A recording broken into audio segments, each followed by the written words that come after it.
Have you ever felt like you were at your breaking point? That moment when your strength runs out, and the only thing left to do is look up and whisper, "Lord, how much longer?" I was there, sitting on the cold floor of the shelter, the dim lights casting soft shadows across the room, the wind slipping in through a gap in the door. The smell of soup still lingered in the air, mixed with the damp scent of clothes carried in from the rain. There was no laughter that night, no music, no chatter, only a heavy silence, the kind that presses against your chest. As I collected the empty cups, a verse echoed in my mind. "Come to me, all you who are weary and burdened, and I will give you rest." Matthew 11:28. I had spoken those words so many times to others, but that night, it felt like God was saying them directly to me. And maybe it's exactly what you need to hear right now, too. Outside, the city kept moving, cars rushing by, bars filled with music, neon lights blinking in store windows. But inside these walls, every face carried a story of struggle. Every pair of eyes seemed to ask if I still believed all the things I said about faith and hope. I looked back at them, and I wasn't sure of the answer. Have you ever been there? Giving, serving, pouring yourself out, but deep down, feeling like you're falling apart? That's what I want to share with you today.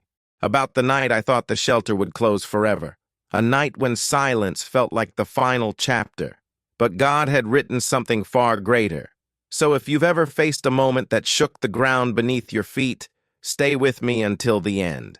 And before we continue, I want to invite you, subscribe to the channel, and in the comments, share if you've ever been in a place where only faith kept you standing. Your story might be exactly what someone else needs to hear. I still remember the sound it made, a slow, rusty creak that seemed to echo far louder than it should have. The front gate of the shelter had been hanging loose for weeks, one hinge barely holding on, and that night the wind made it sway like it was ready to give up. I stared at it, wondering if maybe that old gate was just a reflection of me, worn out, tired, and one good push away from breaking. The shelter wasn't much. Peeling paint on the walls, flickering light bulbs that hummed like they were tired too, and a heater that had been almost fixed for the last 3 winters. But it was all we had. For some, it was the only roof they'd see for months. For others, it was the one place they could sit without being told to leave. Every night, I prayed we'd have enough food, enough blankets, enough faith to make it one more day. That week had been especially hard. Donations had slowed to a trickle. The city inspectors had warned us about violations, and the whispers in the neighborhood kept getting louder. "Why keep it open? It's just bringing trouble here." I'd learned to ignore those voices, or at least pretend to, but the truth was, their words had started to sink in. What if they were right? What if I was fighting a battle I couldn't win? Around 7 p.m., the first few people arrived, their footsteps on the wet pavement, the shuffle of worn shoes against the floor. Those sounds had become part of my life. I knew most of their faces by heart. Joseph, with his battered guitar, Maria, who always carried a Bible wrapped in a scarf, and Eli, a boy barely 17, who hadn't spoken a single word to me in months, but always made sure to clean up his space before leaving. They walked in without asking for much, just warmth, maybe a hot meal, and a place where they could disappear into the background. As I handed out cups of tea, my eyes drifted back to that gate, still swaying in the wind. I couldn't shake the thought that if it ever fell, maybe the whole shelter would fall with it. I don't know why, but I whispered under my breath, "Lord, hold it together. Hold me together, too." What I didn't know then was that before the night was over, that prayer would be answered. But not in the way I expected. The morning after that restless night, I stepped outside with the old broom in my hand, ready to sweep the shelter's front steps. The air was sharp, the kind that stings your nose and makes your breath visible in short, cloudy bursts. But it wasn't just the cold that cut through me. It was the way people were looking. You can tell when eyes carry judgment. even if no words are spoken. Across the street, shop owners stood in a tight circle, coats pulled against the wind, their voices low but their glances obvious. I could feel each look land on me like a weight I wasn't prepared to carry. One voice rose above the others, slicing through the hum of the morning. It's only a matter of time before something bad happens. That place just attracts trouble. He didn't shout, but there was no mistaking the firmness in his tone. His gaze lifted and found mine across the road, steady and unflinching. It wasn't anger I saw in those eyes. It was certainty. Certainty that what we were doing here was a mistake. And for a split second, I almost believed him. I forced myself to keep sweeping, the rough bristles scraping against damp pavement, the rhythm loud in my ears. I told myself to focus on the movement, on the small task in front of me. But the truth is, I couldn't block out their words. They didn't see what I saw. The faces that lit up when a warm meal landed in front of them. The way hands trembled around a mug of tea as if holding something precious. The quiet prayers whispered into the corners of the room. To them, the shelter was a burden. To me, it was proof that God still put light in the darkest places. When I stepped back inside, Maria was already arranging the mismatched chairs for the evening, humming a hymn that I hadn't heard in years. The tune carried a kind of warmth the heater never could. She glanced at me, her hands still working, and said, "Don't let them get to you. You're not here to make them happy. You're here to make him proud." Then she went right back to humming, like her words were just another verse in the song. I wanted to believe her. I really did. But as I moved through the day, the echo of that man's voice followed me from room to room. It was there when I sorted the boxes of canned food. It was there when I checked the blankets for rips. It was there when I glanced at the gate swaying in the wind again. The coldness in his eyes felt like frost creeping into my chest, threatening to freeze something I couldn't afford to lose. And I couldn't shake the question, what if they're right? By late afternoon, the light outside had turned pale, the kind of gray that makes the whole street feel tired. I stood at the window, watching a few early arrivals shuffle in through the gate, shoulders hunched against the wind. They didn't know about the whispers or the stare. They were just looking for shelter, somewhere to be safe for a few hours. And it hit me. This was why we were still here. This was why I couldn't give up, no matter how loud the voices outside became. Still, as night fell, I had to admit something to myself. Criticism doesn't just hurt, it lingers. It clings to you, tries to shape your choices, make you smaller. And if you're not careful, it can make you forget the voice you're really supposed to be listening to. That night, as I turned the lock on the door, I whispered under my breath, "Lord, help me hear you above all else." I didn't know it yet, but that prayer would be tested sooner than I thought. The wind that night felt different. Not just cold, sharp, like it had been carrying miles of ice before it reached us.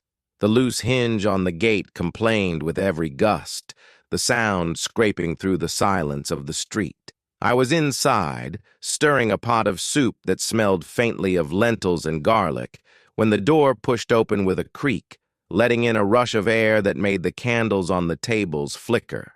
And just like that, the cold had found its way inside. Eli was the first to arrive. His hood was pulled low over his face, hands shoved deep into his pockets.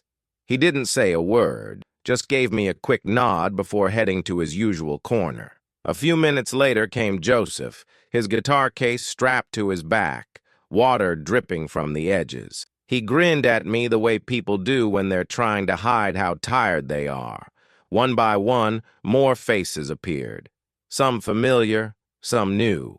Each time the door opened, another slice of the cold came with them, settling into the room like an uninvited guest. I handed out steaming mugs of tea, watching fingers wrap tightly around them for warmth. The room filled with the quiet hum of small conversations, the shuffle of chairs, the clink of spoons against ceramic. But under it all, I could feel it, the heaviness. It wasn't just the weather pressing in. It was something deeper, something that made people's eyes drift toward the floor. Nights like this, I could almost hear the weight in the air. Midway through serving, I noticed her, a woman I hadn't seen before. She stood just inside the door, her coat soaked through, hair plastered to her cheeks. She didn't move toward the tables, didn't ask for food. She just stood there, eyes fixed on the floor, shoulders trembling. I walked over, speaking softly so I wouldn't startle her. "You're safe here," I said. She looked up for the first time, and I saw the rawness in her expression, the kind of look that comes from carrying more than you should have to bear. Without a word, she took the mug I offered and sat near the far wall. For the next hour, she didn't speak to anyone, but I caught her glancing toward the others, as if trying to decide whether she belonged here. I recognized that look. I'd worn it myself once in a different kind of storm. As the night went on, the wind outside grew louder, rattling the thin windows. But inside, something began to shift. Laughter, small, hesitant at first, started to break the silence.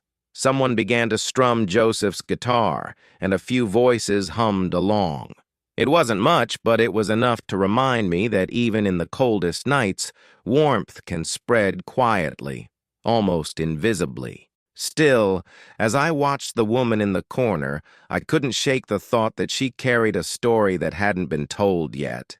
And something in me knew that story was going to matter before this night was over.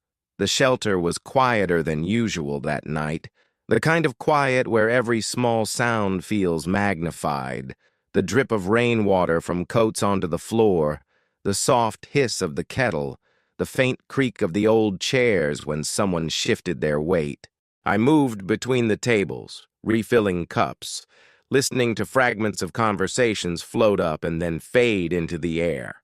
Most people didn't notice, but when you've been here long enough, you learn how to hear the things that aren't being said. At the far end of the room, Joseph was strumming his guitar, the notes low and steady, like he was playing more for himself than for anyone else. Across from him, Maria was reading aloud from her Bible to a small group, her voice gentle, almost like a lullaby. And in the corner, the woman from earlier, still silent, still watching, kept her mug close, her fingers wrapped around it as if letting go might make the warmth disappear. I sat across from Eli for a moment, pretending to check the stack of napkins. He was sketching something on a scrap of paper, his pencil moving quickly, almost nervously. "What's that?" I asked. He didn't look up. Nothing. Just something I remember. I didn't push him. Sometimes asking too many questions makes people retreat. Instead, I watched as the lines on the paper began to take shape. A face, sharp and tired, but with eyes that looked like they'd once known joy. I wondered if it was someone he'd lost. That's the thing about this place. Every person who walks through that door carries a whole world inside them, a story they've been told doesn't matter, or one they've been too afraid to share. Out there, the world passes by too fast to notice. But in here, with the hum of the guitar and the smell of warm soup in the air, there's room to listen. There's room for someone to look you in the eye and say, without words, "I see you." As I moved through the room, I felt it again. That strange pull toward the woman in the corner. Her eyes met mine for a brief moment, and it was like a flash of lightning in the dark. Not anger, not fear, just exhaustion, and maybe a question. I walked over slowly, set down another mug of tea beside her, and said quietly, "Whenever you're ready, I'll be here to listen." She nodded just once, but her hands tightened around the first mug, instead of reaching for the second. By the time midnight came, most of the chairs had emptied, and the sound of the guitar had faded into the background hum of the heater. The woman still hadn't spoken, but something told me tonight was only the beginning of her story. And if I was willing to wait, I'd hear a truth the world outside had never stopped long enough to listen to. The shelter was empty by morning, the chairs pushed back in uneven rows, blankets folded into tired stacks along the wall. The smell of last night's soup still lingered, mixing with the faint scent of damp clothing that no amount of open windows could clear. I moved slowly through the room, picking up stray cups and wiping the tables, my hands working out of habit while my mind drifted somewhere else entirely. That familiar heaviness had settled into my chest again, the kind that doesn't make you cry, just makes you quiet. I couldn't stop replaying the words I'd heard from across the street days ago, the cold certainty in that man's eyes. It was as if they'd taken root in my thoughts, whispering in the moments between chores. What if you're just delaying the inevitable? What if all this effort is for nothing? Doubt has a way of sneaking in like a draft, silent, unnoticed at first, until you suddenly realize the whole room is colder. And that morning, my faith felt like it was shivering. I stood by the window looking out at the street. The world was waking up, shopkeepers unlocking their doors, buses sighing to a stop, people walking fast with their collars pulled high. None of them looked toward the shelter. To them, it didn't exist. And I wondered, if this place disappeared tomorrow, would anyone even notice? That thought hit me harder than I wanted to admit. Maria came in through the side door, carrying 2 loaves of bread wrapped in paper, her cheeks flushed from the wind. She didn't ask how I was. Maybe she didn't need to. She set the bread down on the table, then looked straight at me and said, "The enemy loves to plant questions where faith should be. Don't water them." I smiled faintly, but the truth was, part of me was already tending to those doubts, almost without realizing it. Around noon, I sat at one of the empty tables, my elbows resting on the scratched wood. The silence felt heavier during the day without the chatter and movement of the night. I tried to pray, but the words didn't come easily. All I managed was, "Lord, if I'm doing this wrong, show me. And if I'm doing it right, please remind me why." It wasn't eloquent, but maybe that's the point. God doesn't need polished sentences. He needs honesty. The hours dragged on, and the shelter felt bigger somehow, like the walls had pulled back to make room for the questions I couldn't escape. I thought about the woman from the night before, the way her eyes had searched the room without ever speaking. Was she gone for good? Or would she come back tonight? And if she did, would I have enough strength left to be what she needed? By late afternoon, the sun was already low, casting a dull amber light through the dusty windows. I wrapped my arms around myself, not because of the cold, but because I felt like I was holding something inside me together. Somewhere deep down, I knew the fight wasn't just about keeping the shelter's doors open. It was about keeping my faith open too. And both, at that moment, felt dangerously close to shutting. Night returned quickly, as if the day had only been a brief pause between shadows. The wind had softened, but the air carried that stillness that makes you wonder what's waiting just beyond sight.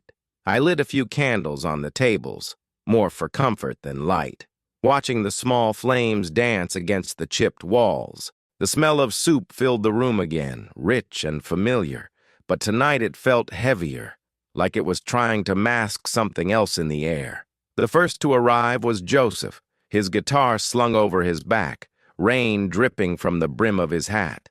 He gave me a half smile and said, "Long night ahead?" I shrugged because I didn't know. Soon, others trickled in.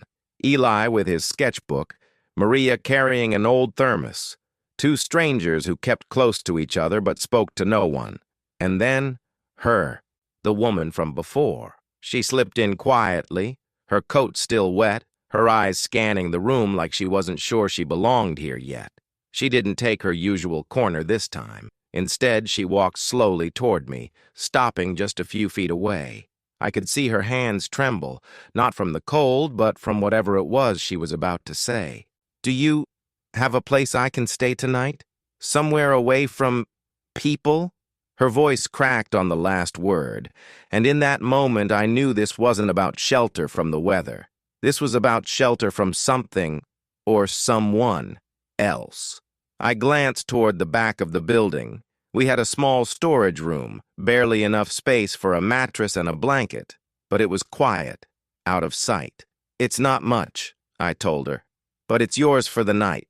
She nodded, eyes lowering in what I guessed was relief, or maybe exhaustion.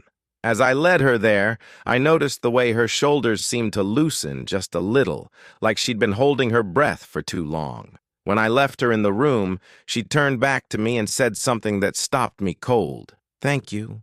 I just need to feel safe enough to sleep." There was a weight in her words that made me want to ask questions, but I didn't. Sometimes safety starts with silence. Back in the main room, Maria caught my eye. "She's running from something," she said softly, as if she could read my thoughts. I didn't answer. I just looked at the flickering candles and thought about how often God places someone in front of us at the exact moment they need it most, even when we don't feel ready. Later, as I closed the front gate for the night, the loose hinge groaned again in the wind. I laid my hand against it, whispering, "Hold together, just a little longer." I wasn't sure if I was talking to the gate or to myself. The shelter felt different the next morning. Not louder, not warmer, just different. There was a kind of stillness in the air that didn't feel heavy this time. I walked quietly to the back room where the woman had stayed, half expecting to find the mattress empty. But she was still there, sitting cross-legged on the floor with the blanket wrapped tightly around her. Her eyes lifted when I stepped in, and for the first time, there was no guardedness, only a tired kind of peace. "I slept," she said simply. Just 2 words, but the way she said them, you would think she'd told me a miracle had happened. Maybe it had. Sleep can be the rarest gift when fear follows you into the night. I brought her a cup of tea, and she took it with both hands, holding it as if the warmth might seep into her bones. Out in the main room, the usual morning scramble of cleaning and organizing had begun. Maria was sorting through a bag of donated clothes when she called me over. "Look at this," she said, pulling out a brand new winter coat, still with the tags on. It was just sitting in the box on top. No note, no name, like it was left for someone specific. She glanced toward the back room without saying more. I didn't need to ask what she was thinking. I carried the coat to the woman. She stared at it for a long moment before touching the sleeve, her fingers brushing over the soft fabric like it might disappear. "It's perfect," she whispered. I almost asked if she thought it was a coincidence, but then I caught myself. Some things aren't meant to be explained, they're meant to be received. As the morning went on, small things kept happening. A stranger walked in with 2 bags of groceries, saying only, "God put this on my heart." An envelope appeared under the front door with just enough money to cover our overdue utility bill. None of it was loud or flashy, just quiet answers to prayers I'd almost stopped believing would be heard. That night, as the shelter filled again, I found myself standing by the door, watching each person step inside. The loose gate still swayed in the wind, but I no longer saw it as a sign of something falling apart. Instead, it felt like a reminder that even when things look fragile, they can still stand. And sometimes God's provision doesn't roar. Sometimes it arrives like a whisper you almost miss, unless you're listening. 2 days passed before I learned where some of the help had been coming from. It was late afternoon, the shelter quiet except for the sound of Maria humming as she arranged the chairs for the evening. I had stepped outside to fix the latch on the gate when I saw him, a man in a faded gray coat, leaving a small box by the side door. He moved quickly, glancing over his shoulder like he didn't want to be seen. Instinct made me call out, but my voice caught in the wind, and he was already halfway down the block before I could take a step. Curiosity got the better of me. I brought the box inside and set it on the table. Inside were fresh loaves of bread, a small jar of honey, and a note written in careful, uneven handwriting. "For anyone who needs it, God bless you." No signature, no clue, nothing to tie it to a face. Maria glanced over my shoulder, her smile soft. "There are more like him than you think," she said. "People who give without wanting their name remembered." That night, as the shelter filled with familiar faces, I kept thinking about that man. I imagined him walking through the cold streets with that box in his arms, choosing to leave it quietly, without thanks. There was something deeply humbling about it. Help given in secret, like the verse says, "Your Father, who sees what is done in secret, will reward you." I didn't need to know his name to know his heart. Later, as I was serving soup, the woman from the back room approached me. She looked different now, still tired, but her eyes no longer carried that sharp edge of fear. "Was that coat really meant for me?" she asked quietly. I hesitated, then smiled. Sometimes God answers before we even know how to ask. "I think it was always meant for you." She looked down, nodding, and I saw the corners of her mouth curve just slightly upward. By the end of the night, as the last cups were washed and the chairs stacked, I stood at the doorway and watched the street outside. The wind had died down, and for once, the gate hung still. Somewhere out there, unseen hands were making sure we stayed open, that people kept finding their way here. And it struck me, maybe miracles don't always look like parting seas or sudden healings. Sometimes they look like bread left at a back door. It happened on a Thursday night, one of those evenings when the cold seemed to settle deeper into the bones. The shelter was full, every chair taken, the air heavy with the smell of soup and the faint scent of damp coats hung along the wall. At first it was like every other night, quiet conversations, the scrape of spoons against bowls, the occasional cough breaking the stillness. But then, something shifted. Joseph, who had been tuning his guitar in the corner, began to play. Not the slow, heavy notes he usually favored, but something lighter, almost playful. The melody drifted through the room, brushing against the silence like sunlight breaking through clouds. Heads began to lift. Maria tapped her foot in time with the music, and even Eli, still hunched over his sketchbook, glanced up with the hint of a smile. And then it happened. The woman who had spent her nights in the back room began to hum, soft at first, almost as if she was testing the air, but steady. Her eyes stayed low, but the sound grew stronger, weaving itself into Joseph's guitar. One by one, others joined in. It wasn't planned. It wasn't rehearsed. It was as if the room had been holding its breath for weeks and had finally decided to exhale.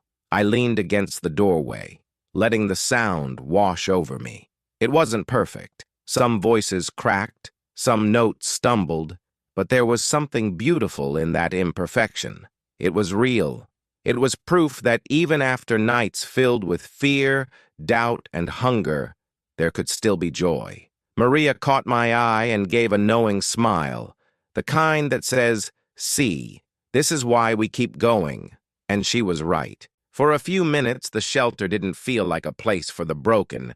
It felt like a home, a place where voices could rise without fear of being silenced. When the song faded, there was no applause, no grand acknowledgement. People simply went back to their bowls, their conversations. But the air was different now, warmer, lighter, as if a door had been opened that no one could see. And I knew, deep down, that something had shifted in all of us. The silence that once felt heavy had turned into something alive, something hopeful. As I closed up that night, I thought about how fragile hope can be, and how easily it can grow when it's given just a little room. Sometimes it doesn't take much to turn silence into song, just a willing heart, and the courage to start the first note. The last night of that week came quietly, with a sky so clear you could almost count the stars between the streetlights. The shelter doors stood open, letting in the crisp night air as people drifted in one by one. There was no rush, no tension, just that gentle rhythm of familiarity. I moved through the room with a pot of tea, refilling mugs, listening to the soft murmur of conversations that, for once, weren't weighed down by worry. The woman from the back room sat near the center table this time, her coat neatly folded on the chair beside her. She wasn't hiding in the corner anymore. At one point, I saw her laughing, really laughing, at something Joseph said between chords. That sound stayed with me because I knew it had been buried under fear for too long. Watching her, I felt the quiet confirmation that we'd been doing exactly what we were meant to do here. Midway through the evening, Maria stood up without warning and began to speak. Her voice was steady, but it carried weight. We've all been through nights when it felt like God had gone silent. But let me tell you, his voice doesn't stop. Sometimes it's in the person who brings bread to your door. Sometimes it's in the stranger who saves you a seat. And sometimes it's in your own breath when you realize you've survived another day. The room stayed still, every eye fixed on her. I looked around, and in every face I saw a reflection of that truth. God had been speaking all along, in the kindness we didn't expect, in the help that came unseen, in the courage to walk through one more night. And I realized maybe the hardest part of faith is learning to listen for the quiet ways he answers. As the evening wound down, people began to leave in pairs or small groups, pulling their coats tight, stepping out into the cold. I stood at the doorway, watching them disappear into the night, my breath clouding in the air. The loose gate swayed just slightly, the sound now familiar, almost comforting. When the last chair was stacked and the last light turned off, I paused in the doorway. "Lord," I whispered, "thank you for every voice that reminded me of yours." And as I locked the door, I knew this work wasn't over. The needs wouldn't vanish, but neither would the one who had been with us in every silence, in every song, in every moment we thought we couldn't go on. His voice never stops. Looking back now, I realize this story was never just about keeping a building open. It was about keeping hearts open, mine included. The loose gate, the cold nights, the whispered prayers, they weren't obstacles. They were reminders. Reminders that faith isn't always about big, visible victories. Sometimes it's about showing up on the nights when no one else does, and trusting that God will fill the gaps we can't. I've learned that the real shelter we offer isn't the four walls or the warm meals. It's the willingness to see people when the world has stopped looking. It's the quiet assurance that they're not invisible, not forgotten. And in giving that to others, I found it for myself. The woman who once hid in the corner still comes back, but now she sits at the table nearest the door, greeting others when they arrive. Joseph's songs have become the background music of our evenings, and Eli's sketches now cover the bulletin board by the kitchen. Faces, stories, moments that no longer belong only to the shadows. If there's one thing I carry from all of this, it's the truth that God's presence doesn't always announce itself with thunder. Sometimes it's in the steady hand that passes you a cup of tea. Sometimes it's in a coat left on a chair. Sometimes it's in the courage to sing the first note in a silent room. And as I lock the shelter each night, I hold to the same promise that carried me through the hardest days. The Lord is close to the brokenhearted and saves those who are crushed in spirit. Psalm 34:18. Because no matter how cold the night, his voice never stops, and his shelter never closes.